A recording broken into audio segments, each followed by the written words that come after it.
The morning sun reflected off the curved glass walls of Celestial Academy, making the building shine like a beacon in the Seoul orbital colony. Nara Kim stood at the entrance, her heart beating fast as she adjusted her graphene-enhanced hijab. The beautiful fabric changed from a soft blue to a nervous purple, matching her feelings perfectly. "You can do this," she whispered to herself, touching the small crescent moon pin her mother had given her before she left Earth. At 16, Nara was one of the youngest students ever accepted into the most prestigious spacefaring school in the colony. The school's main hall was huge, with ceiling windows that showed the stars above. Students walked around in their smart uniforms, their personal tablets floating beside them like obedient pets. Nara's own tablet, an older model she had fixed herself, hovered quietly at her shoulder. As she walked to her first class, Advanced Quantum Engineering, she could hear the whispers starting. A group of students near the lockers stopped talking and stared at her hijab. Unlike the fashionable holographic hair accessories other girls wore, her hijab was different, but special. It was made with the newest graphene technology, a gift from her mother who had saved for 3 years to buy it. "Look who decided to join us from the history books," a loud voice called out. The speaker was Daho Park, the son of the colony's chief engineer. He stood with his friends, all of them wearing the latest Neuralink bands that sparkled on their foreheads. "Didn't anyone tell you we solved the mystery of creation centuries ago? No need for old Earth beliefs up here in space." His friends laughed, but Nara kept walking. Her hijab flickered momentarily to a deep red before she took a deep breath and calmed herself. The color settled back to a peaceful blue. "Actually," she said, turning to face them, "my hijab uses the same graphene technology as your neural bands. The only difference is how we choose to use it." Her voice was steady, even though her hands were shaking slightly. Daho's face showed surprise for a moment before he smirked. Well, the history book talks back. Let's see how long you last here at Celestial. This isn't some Earth school where they teach you about ancient myths. We build the future here." Just then, Professor Han Bin Lee walked into the hallway. He was an older man with kind eyes and a reputation for being the toughest teacher in the academy. "Is there a problem here?" he asked, looking at the group. "No, Professor," Daho said quickly. "We were just welcoming our new classmate." Professor Lee looked at Nara's hijab with interest. "Fascinating use of graphene technology," he said. "The emotional response linking is quite advanced. Did you program the color variations yourself?" Nara stood straighter. "Yes, sir. I modified the base code to respond to both emotional and environmental inputs. It can also detect radiation levels and oxygen quality." The professor's eyebrows rose. "Impressive. I look forward to seeing your work in class, Miss Kim." He turned to Daho. "Mr. Park, I trust you'll make our new student feel welcome. After all, the future is built on the wisdom of the past. Wouldn't you agree?" After the professor left, Daho gave Nara a cold look. "Teacher's pet already. Don't get too comfortable. This is my year to be top of the class, and I won't let some Earth girl take that from me." In class, Nara sat near the back, trying to draw as little attention as possible. But when Professor Lee started discussing quantum field theories, she couldn't help herself. Her hand kept rising to answer questions that left other students confused. Each time she spoke, her answers were perfect, explained in a way that even made difficult concepts seem simple. During the practical exercise, students had to calibrate a miniature quantum drive. While others struggled with the basic settings, Nara not only completed the calibration, but also improved the efficiency by 3%. Her hijab glowed with a gentle golden light as she worked, helping her monitor the quantum fluctuations. "How did you do that?" a quiet voice asked. Nara turned to see a girl with short black hair and curious eyes. "I'm Jae-yun Song. I've never seen anyone calibrate a drive that fast, not even Daho. I study quantum mechanics back on Earth," Nara explained. "My mother runs a repair shop for old quantum devices. She taught me everything she knows." Jae-yun smiled. That's amazing. Would you like to have lunch together? The cafeteria has a great view of Earth today. For the first time since arriving at the academy, Nara felt her hijab shift to a warm, happy yellow. I'd like that, she said. During lunch, Nara and Jae-yun sat by the huge windows. The earth hung like a beautiful blue and green jewel in the black sky. Other students kept glancing at them, especially at Nara's hijab, but Jae-yun didn't seem to care. Don't worry about Daho, Jae-yun said, sharing her synthetic apple. He's just scared because his father expects him to be the best. Having real competition probably terrifies him. Nara looked down at her food. I didn't come here to compete with anyone. I just want to learn and maybe help make things better. My mother always says that knowledge is a gift that grows when you share it. Your mother sounds wise, Jae-yun said. And you know what? I think we could all learn something from that attitude. Most students here are so focused on being the best that they forget why we're really studying space engineering, to help humanity grow and explore. As they talked, Nara's tablet suddenly lit up with a notification. Her project proposal for the upcoming science exhibition had been accepted. Her hands trembled as she read the message. The exhibition was the biggest event of the year, where students could show their innovations to the colony's leading scientists and engineers. What are you going to make? Jae-yun asked, peering at the notification. Nara's hijab sparkled with excitement.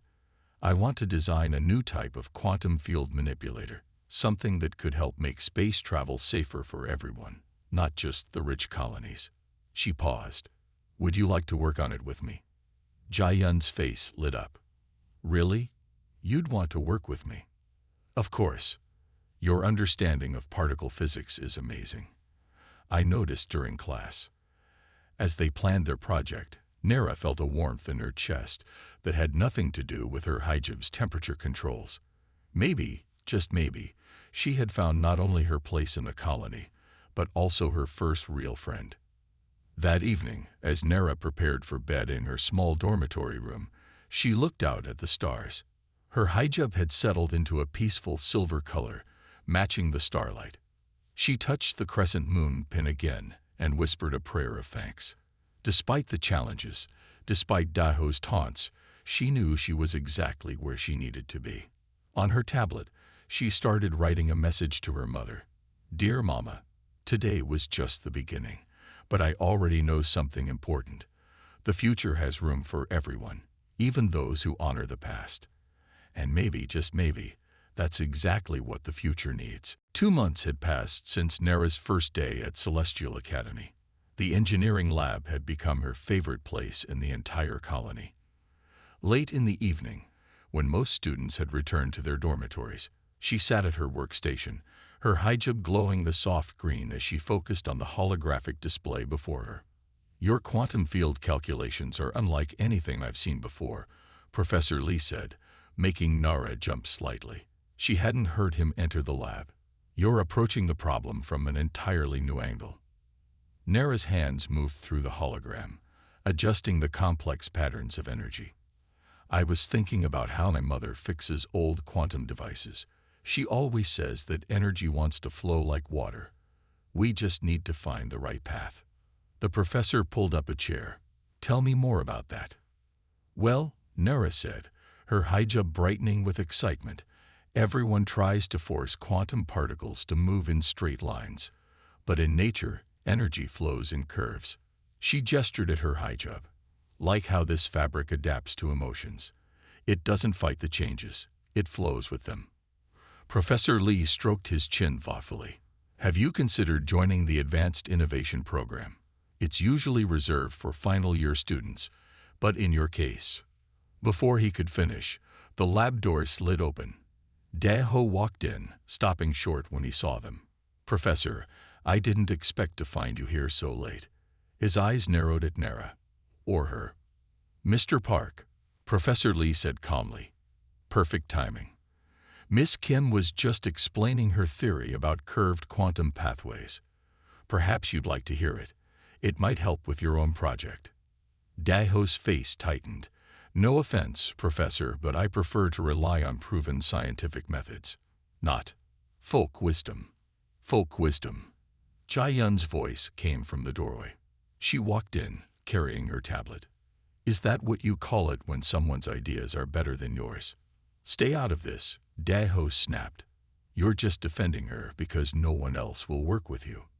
Nara stood up, her hijab flickering between angry red and calm blue as she controlled her emotions. Jia-yun is the brightest particle physicist in our class. You know that.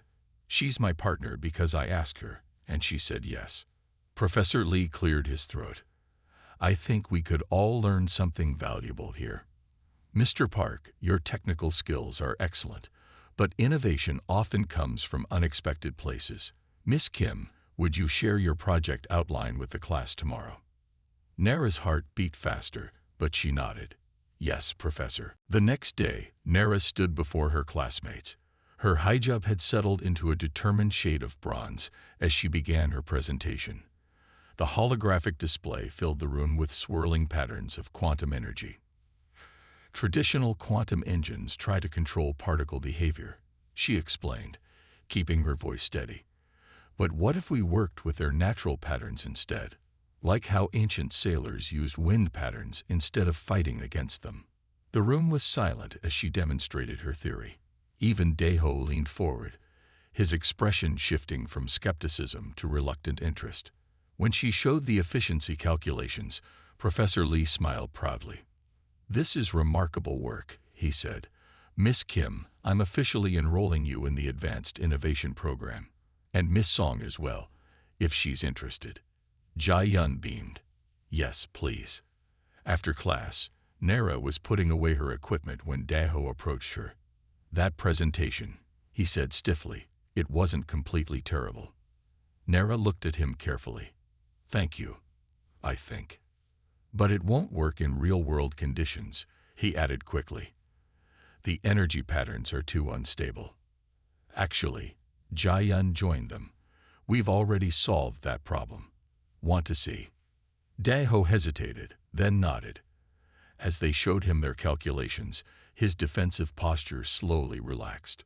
Soon, he was pointing out details and asking questions that showed he truly understood the complexity of their work. You know, he said finally, my father's been working on a similar problem with the colony's main reactor, but he's been stuck for months. Maybe we could help, Nara offered. 3 minds are better than 1. Dae-ho looked surprised, then thoughtful. You'd do that, even after everything.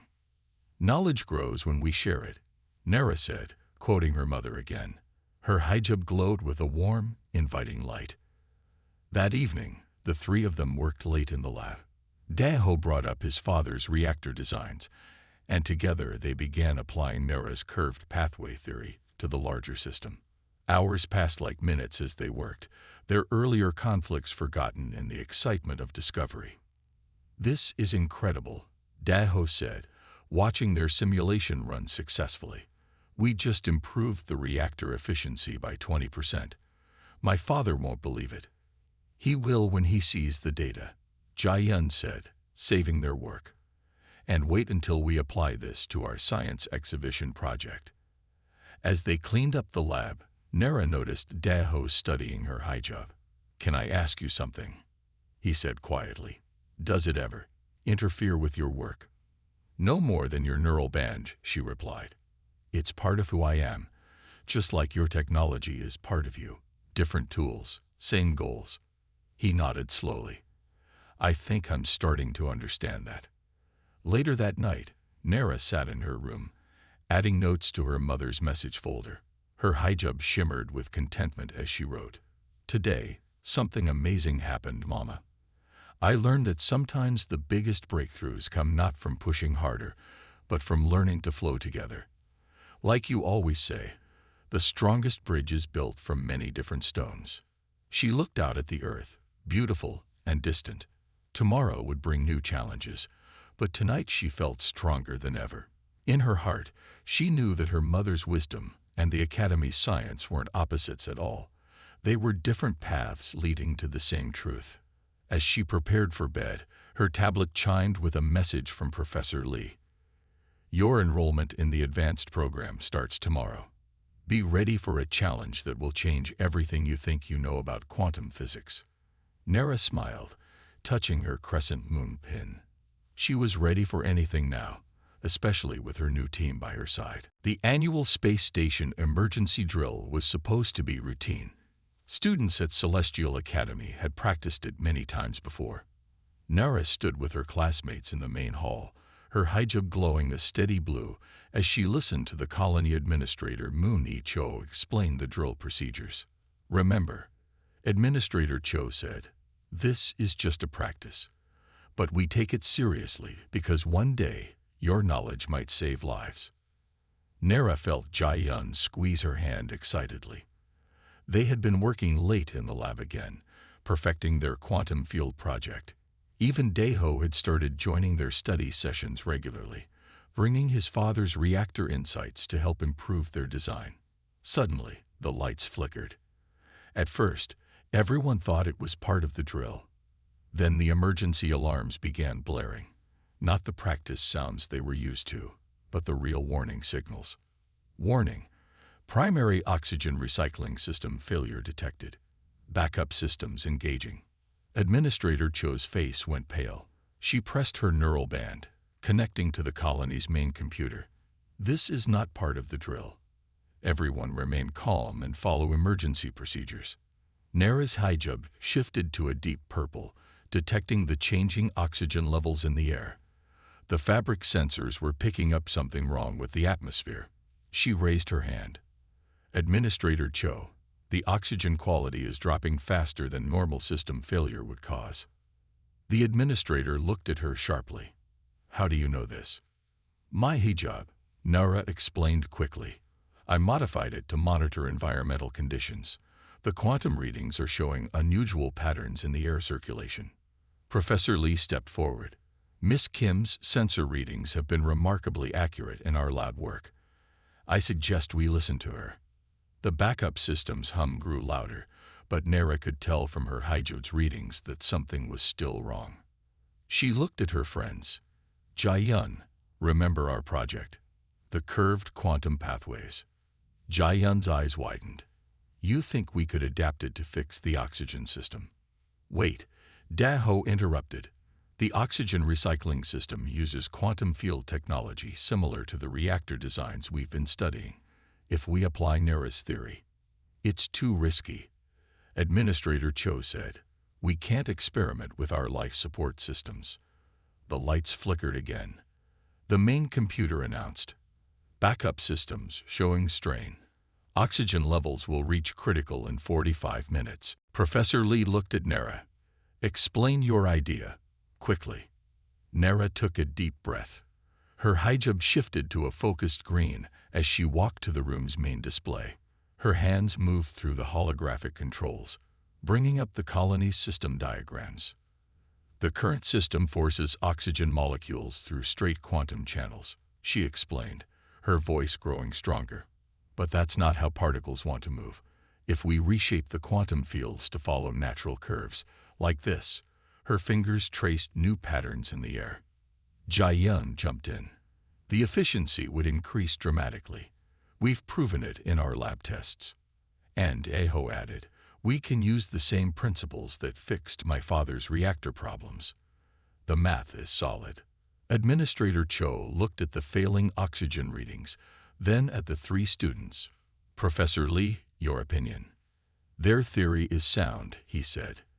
And right now, we're running out of options. The administrator nodded slowly. You have 15 minutes to convince me this will work. Show me everything. The next quarter hour was a blur of activity. Nara, Jai-Yun, and Daeho worked together seamlessly, explaining their research while Professor Lee verified their calculations. Nara's hijab shifted through colors as she worked, helping her monitor the quantum field adjustments they were proposing. The most brilliant part, Professor Lee told Administrator Cho, is how they found a way to work with quantum particles instead of trying to control them. It's revolutionary. But will it save our oxygen system? She asked. Nara stepped forward. Yes, my hijab can help us tune the fields perfectly. Its sensors are more sensitive than standard equipment because they work with natural energy patterns. Administrator Cho looked at the oxygen readings, now down to 30 minutes of breathable air, and made her decision. Do it. The next half hour was the most intense of Nara's life. She stood at the main engineering console, her hands steady despite her racing heart. Jae-yun called out quantum calculations while Daho monitored the power systems. Professor Lee supervised every adjustment, but he let them work. Nara's hijab glowed brighter as she used it to fine-tune the quantum fields. The fabric sensors helped her feel the energy patterns, guiding her adjustments like her mother had taught her to feel the flow of power in broken quantum devices. Oxygen levels stabilizing, the computer announced. Recycling system efficiency increased by 40%. The room erupted in cheers. Administrator Cho smiled for the first time since the crisis began. Well done, all of you, especially you, Miss Kim. Your unique perspective just saved everyone in this colony. Daeho stepped forward. I owe you an apology, Nara. I used to think your traditional ways had no place in modern science. I was wrong. Without your insights, without your special hijab, we might have failed today. We succeeded because we worked together, Nara said, her hijab glowing with happy golden light. Your knowledge of the reactor systems, Jae-yun's calculations, my quantum theories, we needed all of it. Professor Lee put a hand on her shoulder.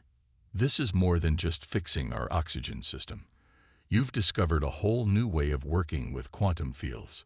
The implications for space travel, for colony life support, for everything we do up here, they're enormous. Later that evening, after all the excitement had died down, Nara sat in her favorite spot by the window.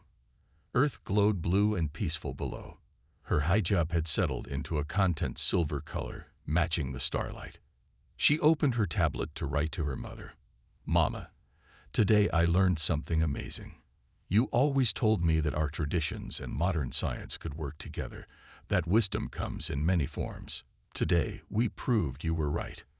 My hijab didn't just help me stay true to my faith. It helped me save lives. And maybe that's the greatest lesson of all. That the future belongs to those who can bridge the past and present, who can see that different ways of thinking make us stronger together. As she finished writing, her tablet chimed with messages. One from Administrator Cho, requesting a formal presentation of their quantum field theory to the Colony Council. Another from Professor Lee, confirming her team's entry in the upcoming science exhibition was now the most anticipated event of the year. But the message that made her smile the most was from Daho. Study session tomorrow. I think we're on to something big here. Really big. And thank you for showing me a better way. Nara touched her crescent moon pin, said her evening prayers, and looked out at the stars with new confidence. The crisis had changed everything, but it had also proved what she had known all along, that embracing who you are, all of who you are, could lead to the most amazing breakthroughs. 3 months had passed since the oxygen system crisis. Spring graduation day arrived at Celestial Academy, and the main hall looked more beautiful than ever. Holographic cherry blossoms floated through the air, a touch of Earth's beauty brought to space. The entire colony had gathered for this special day. Nara sat quietly backstage, her hands folded in her lap. Her hijab shimmered with gentle waves of gold and blue, reflecting her mix of excitement and nerves. The fabric had been upgraded with her latest quantum sensing technology, making it even more responsive to both her emotions and the environment around her. Are you ready? Jae-yun asked, peeking around the corner. She wore her graduation robe proudly, her valedictorian medal catching the light. Almost, Nara replied, adjusting her own medal. Being named co-valedictorians with her best friend felt like a dream come true. I just need a moment to read my mother's message again. She opened her tablet and smiled at her mother's words. My dearest daughter, I wish I could be there in person. But know that my heart flies up to the stars with you today.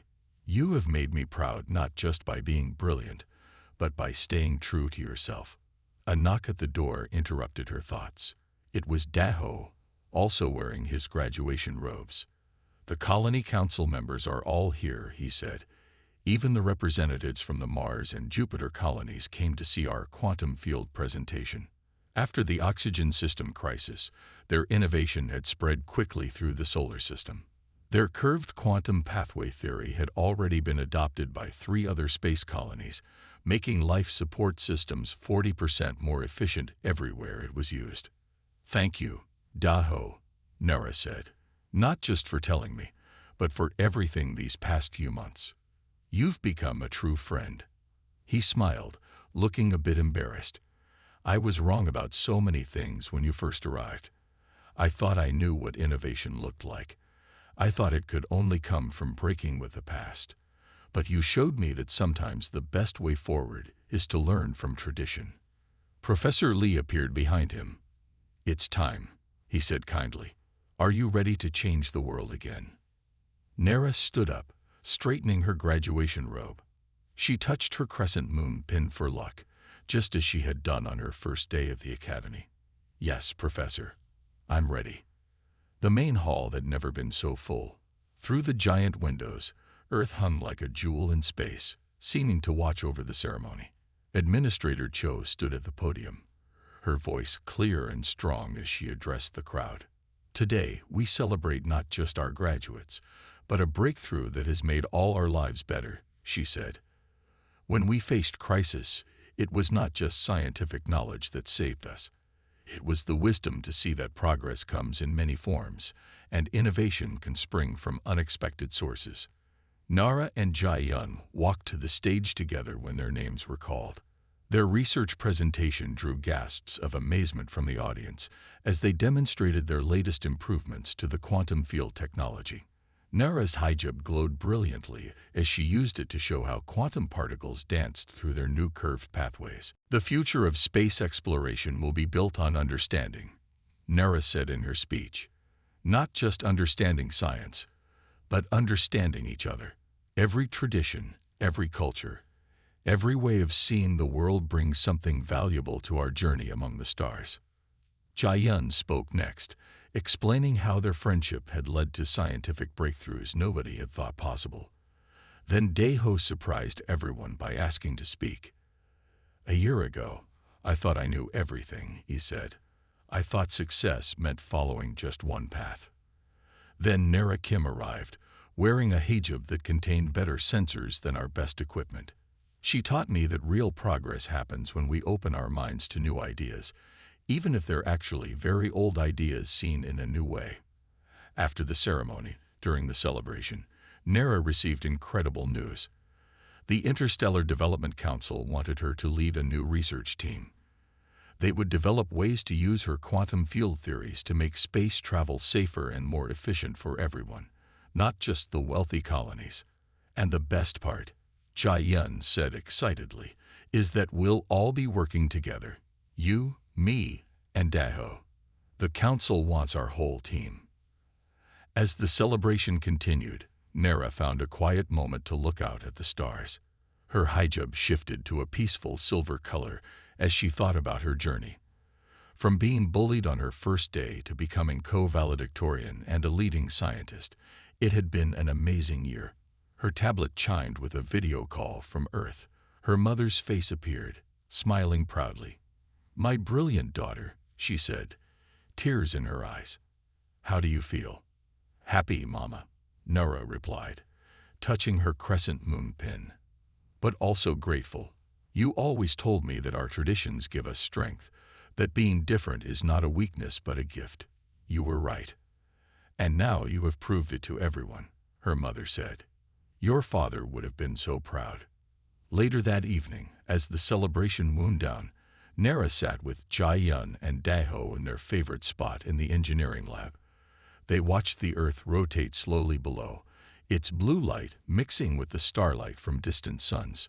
"So," Daho said, "ready to revolutionize space travel with this team?"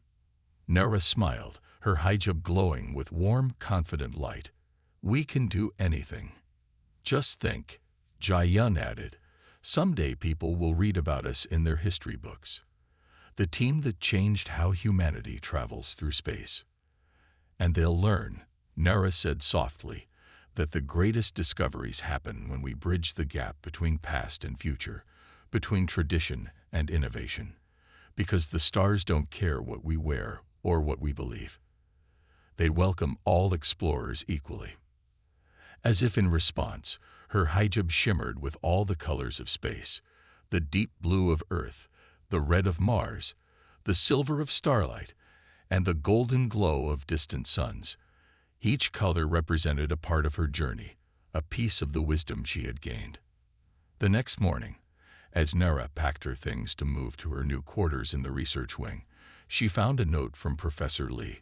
Remember what you taught us all, that the future belongs to those brave enough to be themselves, and that the best innovations come from combining the wisdom of yesterday with the technology of tomorrow. Keep reaching for the stars, but never forget what keeps you grounded.